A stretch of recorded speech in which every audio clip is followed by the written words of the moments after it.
अब आप क्या कहेंगे कि इनको पकड़ पकड़ के मारना चाहिए कि नहीं मारना चाहिए, बताइए तो आप। हाँ, इनको जहां मिले मर्जी वहां पकड़ के मारिए। हुई है कि मलेशिया के जो प्राइम मिनिस्टर है वो 3 दिन के दौरे पर भारत पहुंच चुके हैं और जिस तरह से प्राइम मिनिस्टर नरेंद्र मोदी ने प्यार की जफ्फी डालकर उनका स्वागत किया, ये जो वीडियोस हैं, ये जो क्लिप्स हैं वायरल हो रही है। साथ साथ जो है गौतम बुद्धा के स्टैचू के सामने जो है तस्वीरें भी उतारी गई, जिसका इंडिया ने पूरी दुनिया को ये पैगाम दिया कि हम अमन को प्रमोट करने वाली जो है नेशन है। मलेशियन पीएम ने एक वर्ड यूज किया कि ब्रदरली इंडिया, मतलब कि इंडिया जो है हमारे लिए एक ब्रदरली नेशन। मलेशिया अगर इंडिया के साथ बिजनेस डील कर रहा है तो उसको करना चाहिए। अच्छा। बिल्कुल करना चाहिए, क्योंकि India is the biggest market in the world. ये तो हम पाकिस्तानियों के जहन में डाल के इंडिया आपका दुश्मन है और इस तरह सब कुछ करके हमें इतना कोलैप्स कर दिया और जंगें लड़ाने के लिए और इसके लिए अगर हम नेबर्स के साथ अपने रिलेशंस अच्छे नहीं रखेंगे हम कभी भी ग्रो नहीं कर सकते हैं। मैं तो अप्रिशिएट करता हूँ मलेशिया को और दुबई को, जो लोग इनसे रिलेशन कर रहे हैं, बिजनेस कर रहे हैं और तो ग्रो कर रहे हैं। इंडिया ने जिस तरह से Muslim countries plus European countries plus जितनी भी कंट्रीज़ जो है वो इस वक्त फ्लरिश कर रही हैं या फिर अपनी ट्रेड के अंदर एक प्रोग्रेसिव वे में जा रही है, उनके साथ एक अच्छा और प्रोग्रेसिव रिलेशन कायम किया है।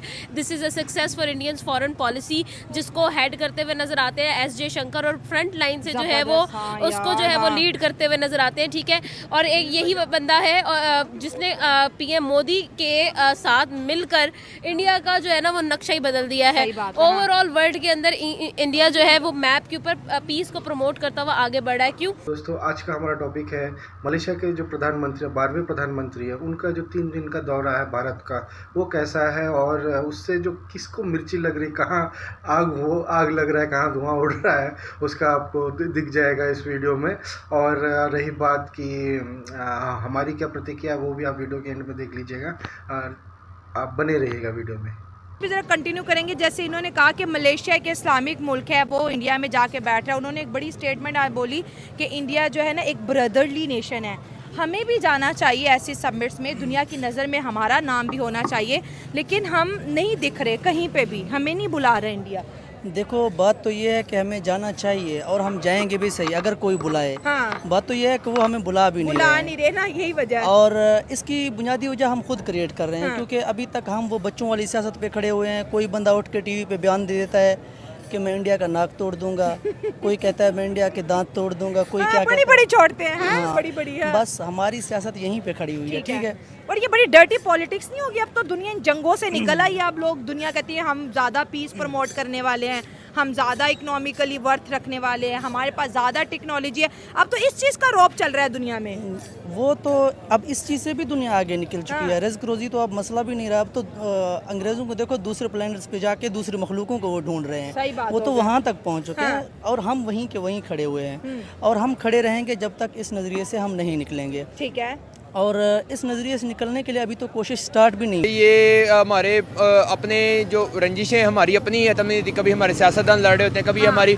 आवाम आपस में लड़ रही होती है। लड़ने वाली कौम मशहूर हो गया, लड़ने वाली कौम मशहूर हो गई है। तो यही बात है कि मतलब इन्हीं वजह से ना एक इम्पैक्ट अच्छा नहीं पड़ता ग्लोबल पे, जिस वजह से ना ये हमें काफ़ी जगहों से बाइकआउट हमारा हमें निकाला हुआ है कि आप लोग ना ही आओ तो अच्छा है। क्योंकि आपने यहाँ पे भी आगे ना कोई मुद्दा ही नया खड़ा करना होता है, तो नया मुद्दा खड़ा, ये बिग बॉस हाउस है। यही है बात। दोस्तों, आप लोगों ने वीडियो को देखा, उनके जो रिएक्शन है वो आपने देखा। अब आप क्या कहेंगे कि इनको पकड़ पकड़ के मारना चाहिए कि नहीं मारना चाहिए, बताइए तो आप। हाँ, इनको जहां मिले मर्जी वहां पकड़ के मारिए। ये वो रोग फैलाने वाले लोग हैं जो मक्कारी, चोरी, भीखमंगापन, ये सब चीज़ें दुनिया के भर के देशों में जाके फैलाते हैं, वहाँ क्राइम करते हैं, अपना मुल्क का नाम तो बर्बाद करते हैं, साथ में अपने पड़ोसी मुल्कों का नाम भी बर्बाद करते हैं। देखने में हमारे जैसे शक्ल के हैं, इसीलिए बाहर विदेशों में भी वहाँ के लोग कंफ्यूज हो जाते हैं, साले कहीं ये पाकिस्तानी तो नहीं है। हम लोग बोलते हैं इंडियन को बहुत रिस्पेक्ट दिया जाता है बाहर पे, लेकिन फिर भी एक सेकंड थिंकिंग रहता है उनका कि साला ये पाकिस्तानी है, ये झूठ बोल रहा है कि इंडियन है करके। ऐसा भी बहुत सारे केसेस हो चुके, देखने को मिला हुआ है। अब इन पाकिस्तानियों का रोना ये है कि भारत चाइना को नहीं बुला। ठीक है, चाइना बहुत बड़ा देश है, उनका और भी बहुत सारे मीटिंग्स वगैरह होंगे, लेकिन पाकिस्तान तो खाली बैठा हुआ है। कम से कम पूरे जो खित्ते में जो ये कहते हैं, जो ये इलाका है, इसमें जो छोटे मोटे दोस्त आप सबको बुलाते हैं, कम से कम पाकिस्तान को बुला लीजिए, हमारी जो बाकी देशों में थोड़ी बहुत इज्जत रख लीजिए। भारत आपके पैर पकड़ते हैं, हमको प्लीज़ आप इनवाइट कीजिए। आप इनवाइट करेंगे तो हम क्यों नहीं जाएंगे? आप ये सीना ठोक के बोलते हैं इनवाइट करेंगे तो हम क्यों नहीं जाएंगे? हम बिल्कुल जाएंगे। अरे भाई तुम किधर पे भी जाओगे, तुम तो बिना इनवाइट किए हुए भी तुम चले जाओगे, उस बात का कोई ये दो राय नहीं है। दोस्तों वीडियो अगर आपको अच्छा लगे तो लाइक कीजिएगा, शेयर कीजिएगा, सब्सक्राइब कीजिएगा और भाई को प्रोत्साहन और मिले तो रहे, इसीलिए आप सब्सक्राइब कर दीजिएगा जल्द से जल्द। ठीक है, जय हिंद, जय भारत, वंदे मातरम।